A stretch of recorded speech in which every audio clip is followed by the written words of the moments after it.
अगला विश्लेषण लोकतंत्र के बारे में नहीं बल्कि लोन तंत्र के बारे में है। क्या आप जानते हैं कि पूरी दुनिया में सबसे ज्यादा कर्ज किस देश पर है? और इस देश का नाम है अमेरिका।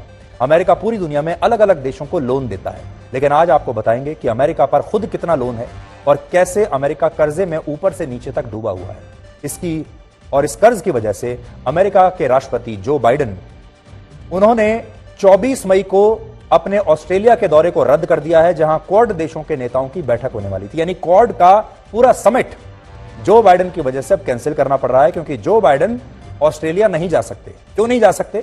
क्योंकि जो बाइडेन को अमेरिका में रहकर वहां के हाउस ऑफ रिप्रेजेंटेटिव्स में एक प्रस्ताव पास करवाना है, जिससे वो कर्ज लेने की सरकार की सीमा को और बढ़ा सके, क्योंकि इस समय उनकी सरकार को कर्ज की सख्त आवश्यकता है। अमेरिका पर भारतीय रुपयों में 2584 लाख करोड़ रुपए का कर्ज है, और यह कर्ज अमेरिका की कुल जीडीपी का 124% है। यानी भारतीय रुपयों में अगर अमेरिका की अर्थव्यवस्था 100 रुपए की है तो उसका कर्ज 124 रुपए है। और इसका एक मतलब यह भी है कि आज अगर अमेरिका ने अपनी पूरी अर्थव्यवस्था को बेच दिया तो भी वो अपना पूरा कर्ज चुका नहीं पाएगा। अमेरिका से अच्छी स्थिति तो भारत की है।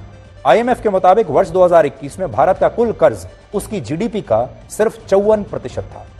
पूरी दुनिया में सबसे बड़ी अर्थव्यवस्था अमेरिका की है, जो 2000 लाख करोड़ रुपए की है।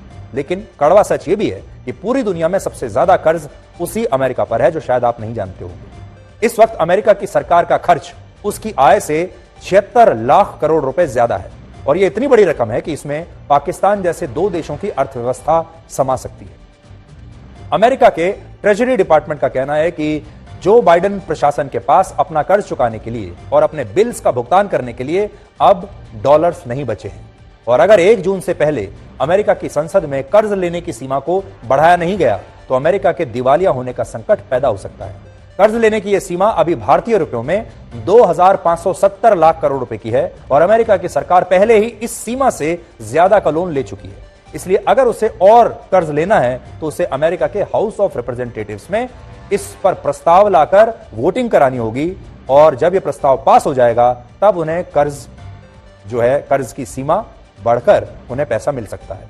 हालांकि रिपब्लिकन पार्टी, यानी जिस पार्टी से जो विपक्षी पार्टी है डोनाल्ड ट्रंप है, वो कर्ज की सीमा को बढ़ाने के पक्ष में नहीं है, और अगर 1 जून से पहले कर्ज की सीमा नहीं बढ़ी तो अमेरिका की सरकार अपने कर्मचारियों को तनख्वाह नहीं दे पाएगी, करोड़ों लोगों की पेंशन रुक जाएगी, सेना को पैसा मिलना बंद हो जाएगा, और बाइडेन प्रशासन ने जो कर्ज लिया हुआ है उस कर्ज का और उस ब्याज का भुगतान भी नहीं हो पाएगा। और इस स्थिति में अमेरिका और श्रीलंका की अर्थव्यवस्था में कोई ज्यादा अंतर नहीं रह जाएगा।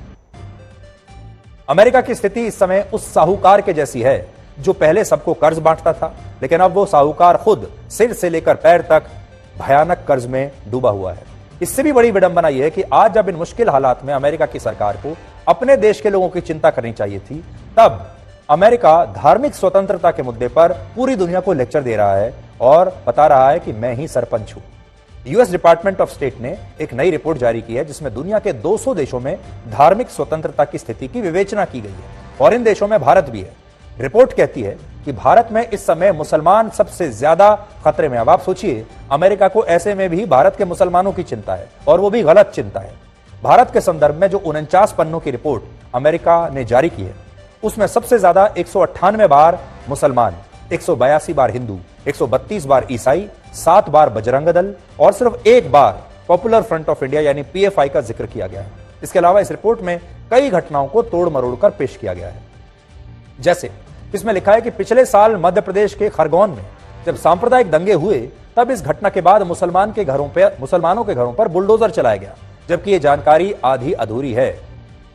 सच्चाई है कि उस समय जिन लोगों के घरों पर बुलडोजर चला, उन लोगों पर रामनवमी की शोभा यात्रा में दंगे भड़काने का आरोप था, और जिन आरोपियों के घरों पर बुलडोजर चला उनमें मुसलमानों से ज्यादा हिंदू समुदाय के थे, हिंदू धर्म के लोग थे।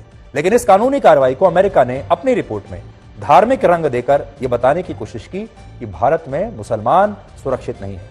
इसमें यह भी लिखा है कि इस वक्त भारत के 13 राज्यों में धर्म परिवर्तन के खिलाफ कड़े कानून लागू हैं, और ये कानून मुसलमानों और ईसाई धर्म के लोगों को निशाना बनाने के लिए बनाए गए हैं, जबकि ये भी पूरी तरह गलत है। ये कानून धर्म परिवर्तन के उस बिजनेस मॉडल के खिलाफ है जिसमें जबरदस्ती या फिर साजिश के तहत या पैसा देकर किसी का धर्म बदल दिया जाता है, और यह कानून सभी धर्मों के लिए समान है। लेकिन इसके बावजूद ये रिपोर्ट कहती है कि इन कानूनों के जरिए मुसलमानों और ईसाई धर्म के लोगों को टारगेट किया जा रहा है।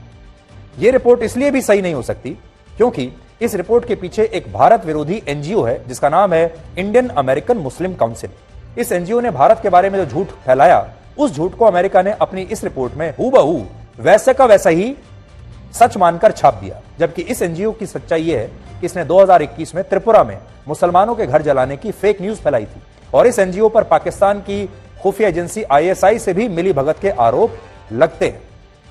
इसके अलावा इस एनजीओ के संस्थापक शेख उबैद पर यह आरोप लग चुके हैं कि उन्होंने रोहिंग्या मुसलमानों के नाम पर फंड्स इकट्ठा किए, पैसा इकट्ठा किया और बाद में अमेरिका के धार्मिक स्वतंत्रता आयोग में भारत को ब्लैकलिस्ट कराने के लिए इस फंड का इस्तेमाल किया।